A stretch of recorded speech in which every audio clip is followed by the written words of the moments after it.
आज आपको यूपीसी के बारे में संपूर्ण जानकारी दूंगा। आप नए हो तो यूट्यूब चैनल को सब्सक्राइब और लाइक कर लीजिए।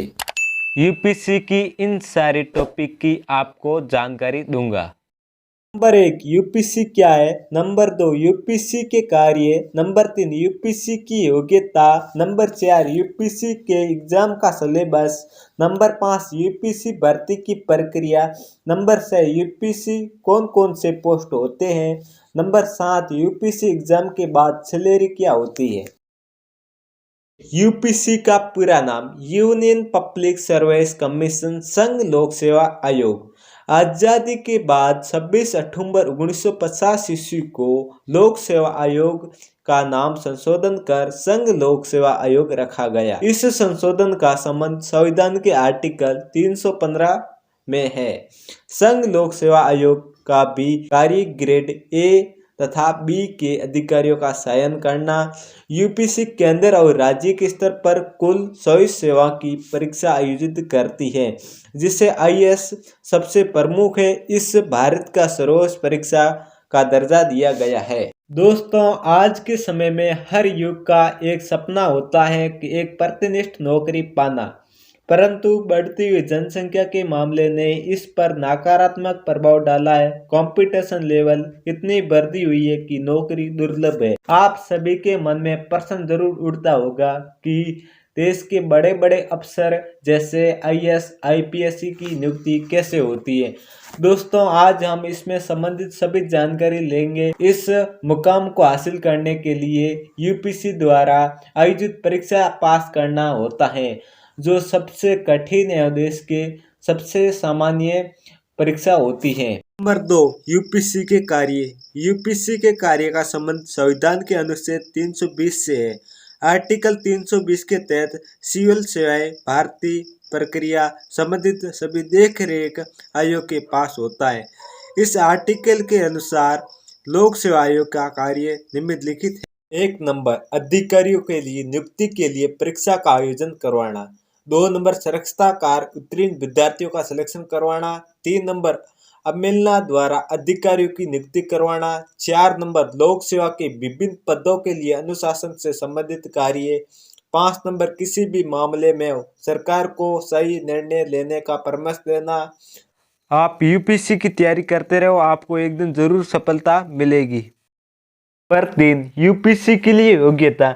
शैक्षणिक योग्यता। नंबर 1 जो विद्यार्थी अपनी स्नातक की परीक्षा कहीं एक चाणक्य विज्ञान, कला या कॉमर्स से पूरा कर चुका हो वह यूपीसी के लिए योग्य माना जाता है। साथ ही स्नातक की परीक्षा में 50% अंक अनिवार्य है। नंबर 2 ग्रेजुएशन के अंतिम वर्षों में अध्ययन कर रहे विद्यार्थी भी यूपीसी की प्रीलिम्स में बैठ सकते हैं। हाँ, ये जरूरी बन जाता है कि मेंस की परीक्षा ग्रेजुएशन का प्रमाण देना होता है।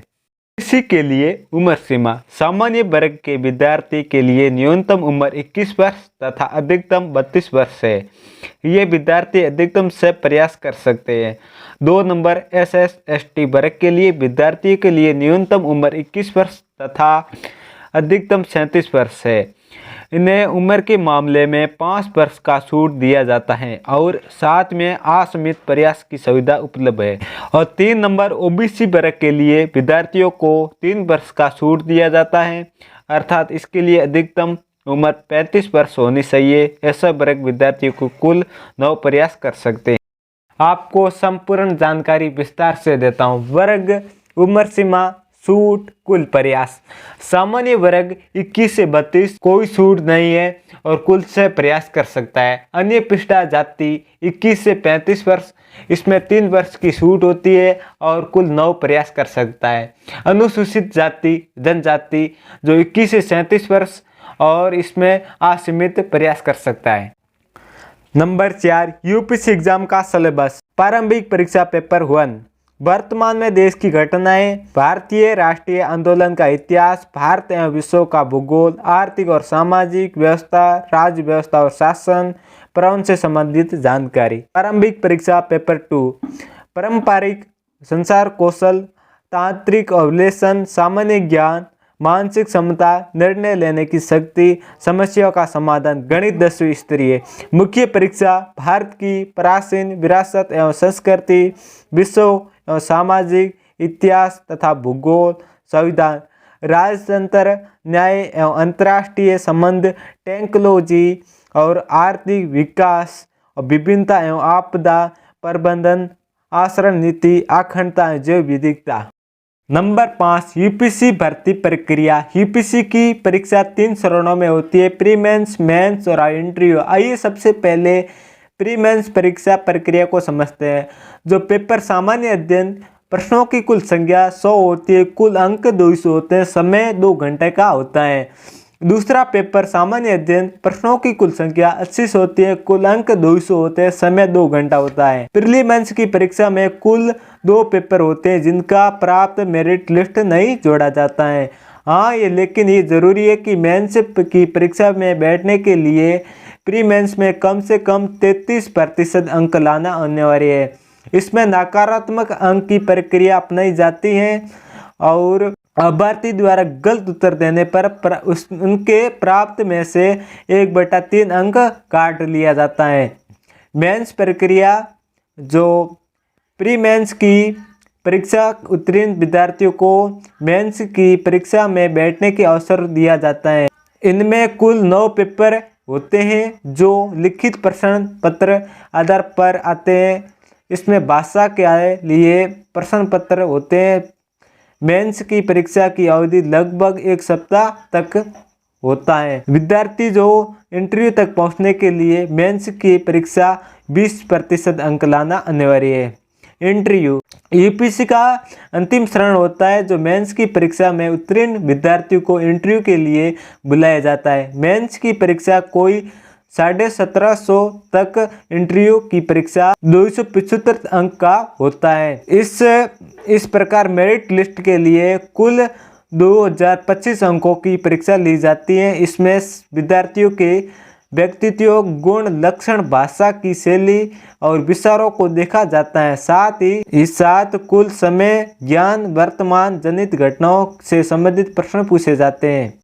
नंबर 6 यूपीसी में कौन कौन से पोस्ट होते हैं। संघ लोक सेवा आयोग यूपीसी की कुल 100 सेवाएं के लिए परीक्षा आयोजित करती है। इनमें से प्रथम स्थान जो आईएएस, उनके बाद आईपीएस, आईएफएस, आईआरएस तथा अन्य सभी भी महत्वपूर्ण स्थान होता है। कुल 100 सेवाएं के लिए अंतर्गत आने वाले 4 पद अपने आप ये अलग पहचान बनाता है। इसलिए अधिक से अधिक बच्चों की सोच यही होता है कि मैं एक आईएएस अधिकारी बनूं। सन 2000 पहले लोक सेवा आयोग द्वारा आईपीएस के पद मात्र 150 विद्यार्थियों को रखा जाता था, क्योंकि बाद में आयोग द्वारा संशोधन किया गया। अब 200 पदों के लिए आईपीएस का बहाल होता है तथा आईएएस के पद अधिकतम 125 या कम भी हो सकते हैं। इस प्रकार संघ लोक सेवा आयोग के कुल 100 सेवा हेतु अधिकतम 1000 सीटों का निर्धारण करती है। यूपीसी की सेवाएं 24 इन प्रकार है। भारतीय प्रशासनिक सेवा, भारतीय वन सेवा, भारतीय विदेशी सेवा, भारतीय सूचना सेवा, भारतीय डाक सेवा, भारतीय राजस्व सेवा, भारतीय व्यापार सेवा, रेलवे सुरक्षा बल, इंडियन रेलवे, पर्सनल अकाउंट आदि इन प्रकार 24 यूपीसी की सेवा है।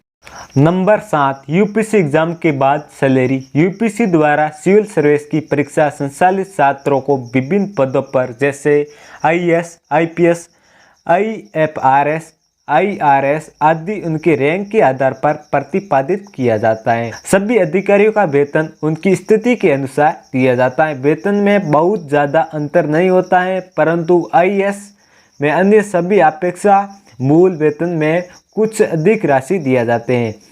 हाँ, ये तथ्य सही है कि मूल वेतन के अतिरिक्त अन्य सभी सुविधा प्रत्येक सिविल अधिकारी को समान दी जाती है। ट्रेनिंग के दौरान लगभग 45,000 दिए जाते हैं, लेकिन एक जिला अधिकारी के रूप में नियुक्त होने के बाद आईएएस और आईपीएस प्रारंभिक वेतन एक समान 56,100 रुपये मिलता है। आईपीएस का उच्चतम वेतन 2,25,000 रुपये दिए, जबकि आईएएस को 2.5 लाख रुपये दिया जाता है। सैलरी की देने की ये प्रक्रिया 7वें वेतन आयोग के आधार पर हुआ है। जो पोस्ट IAS है और प्रारंभिक वेतन 56,100 रुपये, अधिकतम वेतन जो 2.5 लाख रुपये। IPS जो प्रारंभिक वेतन है 56,100 रुपये और अधिकतम वेतन है 2,25,000 रुपये। आपको वीडियो अच्छा लगा तो यूट्यूब चैनल को सब्सक्राइब कर लीजिए, आपको इस तरह नई वीडियो मिलती रहेगी। जी दोस्तों, धन्यवाद।